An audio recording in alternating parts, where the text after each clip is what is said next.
Os versículos 11, 12 e 13. O primeiro livro dos Reis, no seu capítulo de número 19, versículos 11, 12 e 13. O tema da mensagem é o Cício tranquilo.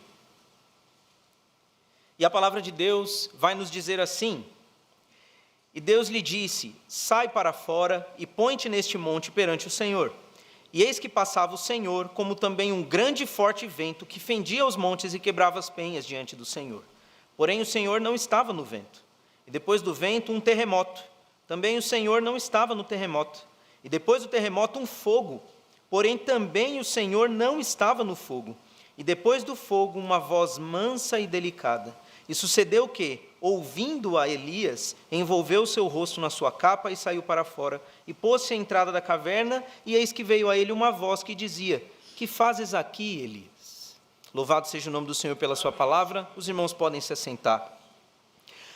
Cício tranquilo é uma expressão usada na tradução Almeida Revista e Atualizada da Bíblia, nesse versículo de número 12, que lemos, e ela significa, dentre algumas coisas, emissão de voz em tom suave e pouco intenso.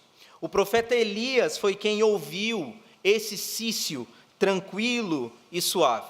Após derrotar os profetas de Baal e de Azerá, Elias ele foi ameaçado pela cruel rainha Jezabel. E então ele vai parar em uma caverna após trilhar uma distância de aproximadamente 113 quilômetros, de onde ele estava até Berseba, aonde ele vai então entrar nessa caverna. E depois de comer e dormir, Deus ele se manifesta a ele e diz para ele sair da caverna. Mas é interessante que assim que Deus diz para Elias sair da caverna, uma série de eventos espetaculares e maravilhosos começam a acontecer. A Bíblia diz que primeiro vem um grande e forte vento. Não era, meus irmãos, qualquer vento. Se você prestar atenção no que a palavra de Deus diz, ela dá alguns detalhes sobre esse vento. Ele era tão forte que ele fendia os montes. E, meus irmãos, eu não creio que a palavra de Deus, ela minta. Eu não creio que a palavra de Deus exagere em nada. Eu creio que a palavra de Deus, ela é a verdade. E se ela diz que esse vento, ele fendia, ele separava os montes em partes, e ele era poderoso a ponto de quebrar pedras, eu acredito, e eu tremo diante de tamanho vento. Acho que eu já falei para os irmãos, eu sempre morei em casa. Aí quando eu casei, eu passei a morar em apartamento, em andares um pouco mais altos. Eu via em filmes, em desenhos e tudo mais, aquela coisa do vento assoviando, sabe? Eu sempre achei que aquilo ali fosse coisa de filme, de desenho, até que eu ouvi aquilo na pele. Meus irmãos, é assustador. Eu, sinceramente, eu fico com um pouco de medo quando o vento começa a soprar e começa a fazer aquele barulho todo. E não somente o vento, mas depois do vento, a palavra de Deus diz que veio um grande terremoto. Nós aqui no Brasil não enfrentamos isso, mas aqueles que já passaram em outros lugares por essa situação sabem o quão terrível é um terremoto. E depois do terremoto ainda veio um fogo. E fogo, talvez alguém aqui já tenha tido uma leve queimadura, talvez alguma queimadura mais grave, sabe como também é perigoso. Mas o interessante é que só depois de todos esses eventos, ou seja, no cício tranquilo, num falar tranquilo e calmo de Deus, é que Elias sai da caverna, pois na calmaria foi que ele viu a presença do Senhor. E quais são as bênçãos maravilhosas que esse texto traz para nós? A primeira delas que eu gostaria de ressaltar aos irmãos é que Deus nos tranquiliza em meio às tempestades. É a primeira coisa. Ventos fortes geralmente são sinônimos de tempestades, principalmente na palavra de Deus. Ano passado, por exemplo, no dia 11 de outubro, nós presenciamos um pouco disso. A nossa cidade foi afetada por aquela tempestade de vento fortíssima aqui, um dia antes do catavento, lembram-se? Quantas casas foram destelhadas, postes, árvores caíram, quantas coisas aconteceram naquela tempestade por conta do forte vento. Eu mesmo fiquei 4 dias e meio sem energia elétrica em casa e sei que tiveram irmãos que ficaram uma semana sem energia em casa. e tantas outras tragédias que aconteceram mais por conta daquelas chuvas. O Senhor Jesus Cristo usou o exemplo das tempestades vindo sobre nossas vidas, quando Ele fala o que acontece a quem edifica a sua casa sobre a rocha e quem edifica a sua casa sobre a areia. Veja que Ele fala que ambos os edificadores foram afugentados, não, eles foram ali alcançados pela mesma tempestade. E a casa de um veio a cair por conta do seu fundamento. Paulo fala do Euroaquilão, um pé de vento, que levou o barco em que ele e outras pessoas estavam a pique, e eles então ali naufragaram. Ventos fortes são sinônimos de tempestades, e na vida, meus irmãos, as tempestades elas são reais. Nós sabemos disso. Muitas delas não vêm com ventos e chuvas literais, mas tempestades se levantam diante de nós. Algumas delas, subitamente, nós não estávamos esperando e a chuva cai. Agora, algumas outras, nós vemos essa tempestade se formando ao nosso redor, vindo sobre nós, causando medo e temor.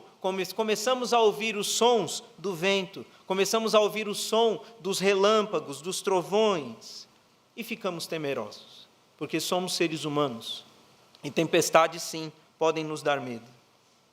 Mas o cício tranquilo de Deus, a voz tranquila de Deus para nós diz: aquietai-vos e sabei que eu sou Deus. As tempestades elas vão vir, sim, é bem verdade, mas o nosso Deus tem uma palavra de ânimo e de incentivo para nós, uma palavra calma, tranquila e branda, que traz refrigério para nós. Os discípulos temeram a tempestade enquanto Jesus estava dormindo no barco. E qual foi a palavra de Jesus para os discípulos? Não, para a tempestade primeiro. Ele disse: acalma-te, aquieta-te. E a Bíblia diz, no livro de Marcos, capítulo 4, versículo 39, que o vento se aquietou, o vento forte, se aquietou ao mandar do Senhor e se fez grande bonança. Em situações de tempestade, Cristo está conosco, irmãos. Nunca nos desamparará, nunca nos deixará. O vento e o mar obedecem à sua voz. E, portanto, qualquer que seja a dificuldade, a tempestade que se levanta contra nós, não podemos nos esquecer que os ventos podem ser fortes e ruidosos, mas a voz do Senhor é calma, porém poderosa. E o vento não a pode vencer. E nós, meus irmãos, o que nós precisamos fazer é ouvir a voz de Deus no meio da tempestade. Eu sei que muitas vezes é difícil, eu sei que é. Muitos ventos, aquela coisa toda, mas em meio a todas as tempestades, Deus está falando conosco. Se nós pararmos para ouvir, nós seremos abençoados. Outra coisa, Deus nos sustenta também em meio aos terremotos. Terremotos são associados pelos homens a momentos de grande instabilidade na vida. Parece que o chão abaixo de nós se abrirá e nós deixaremos de existir, seremos tragados pela terra. E os terremotos na nossa vida pode ser, por exemplo, uma enfermidade na família, porque é um membro que adoece e isso mexe com as bases de todo mundo na família. Os terremotos podem ser um falecimento na família. Alguém que era o esteio ali da família, mantinha a família unida, mantinha a família olhando numa mesma direção, de repente, essa pessoa se vai e a família se encontra numa situação difícil, sem saber o que fazer, ficam abaladas e ficam comprometidas.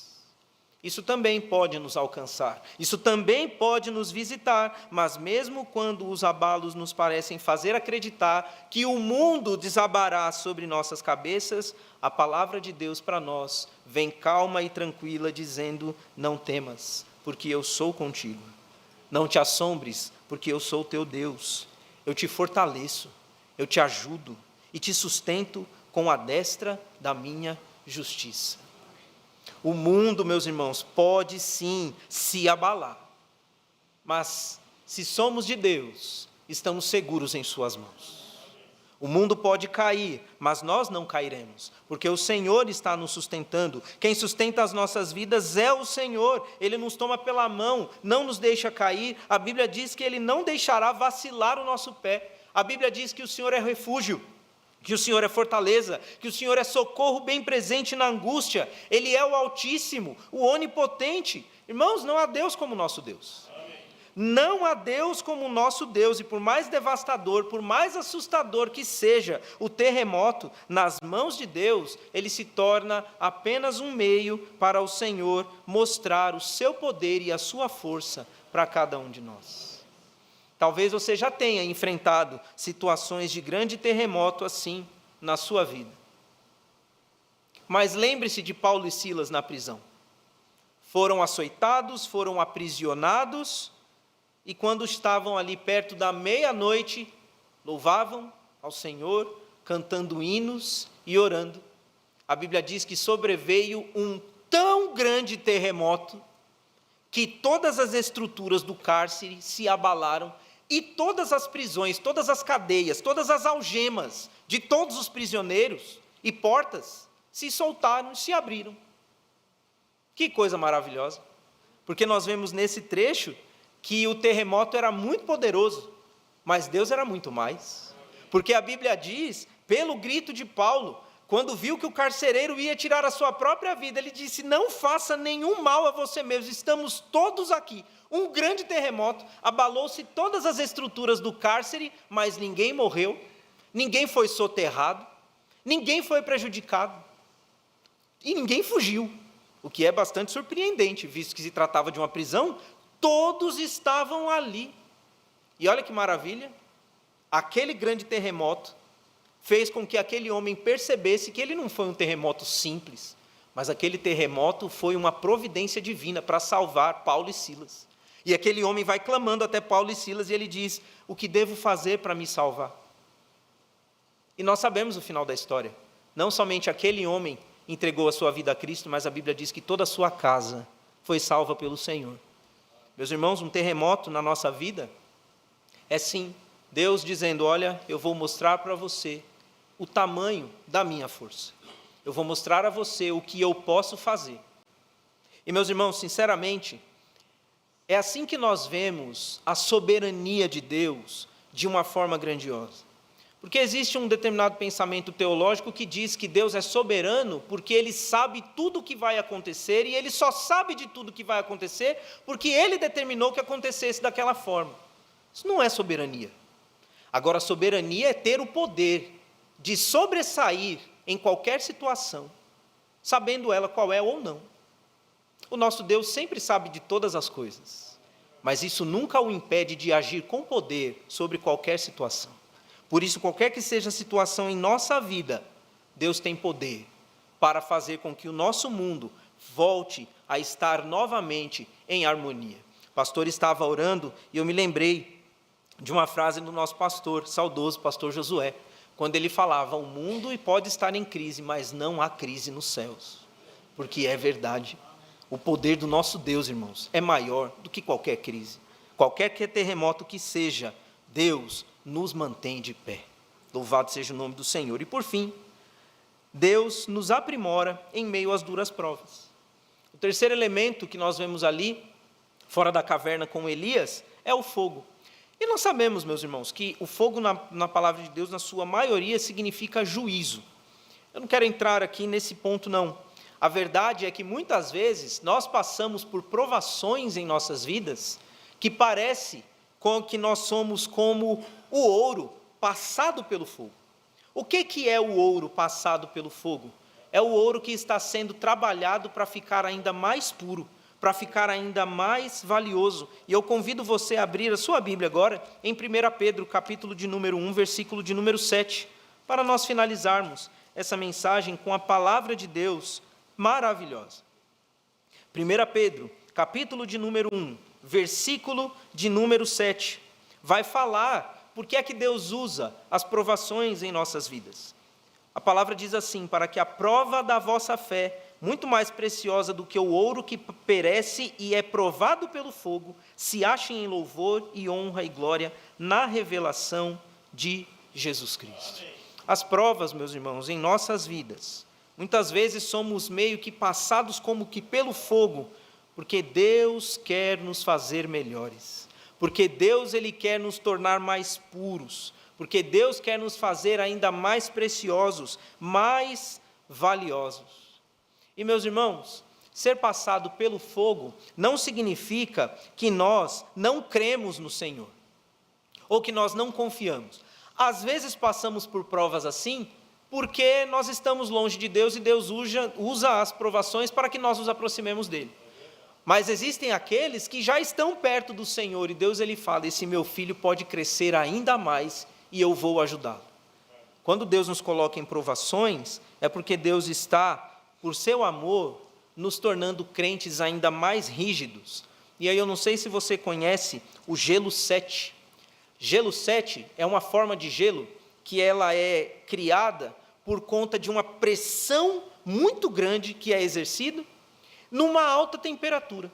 Olha que coisa, gelo sendo formado em alta temperatura, mas é assim que acontece. E sabe qual é o grande detalhe do gelo 7? O seu exterior é extremamente rígido, extremamente duro, é quase tanto quanto um diamante, mas o seu interior ele é maleável, ele é um interior macio. E é exatamente isso que Deus quer fazer conosco em nossas provações. Quer nos deixar por fora rígidos, mas por dentro, nosso coração vai sempre estar quebrantado diante do Senhor. Porque a palavra de Deus diz que sim, nós seremos ouvidos por Deus quando os nossos corações estiverem dobrados diante do Senhor. E as provações fazem isso conosco. Portanto, se somos provados, se temos terremotos, ou se tempestades se levantam contra nós, paremos para prestar atenção. Deus está falando e sua voz é calma, a sua voz é tranquila, mas a sua voz é poderosa, traz refrigério e nos abençoa. E que esse Deus maravilhoso nos abençoe.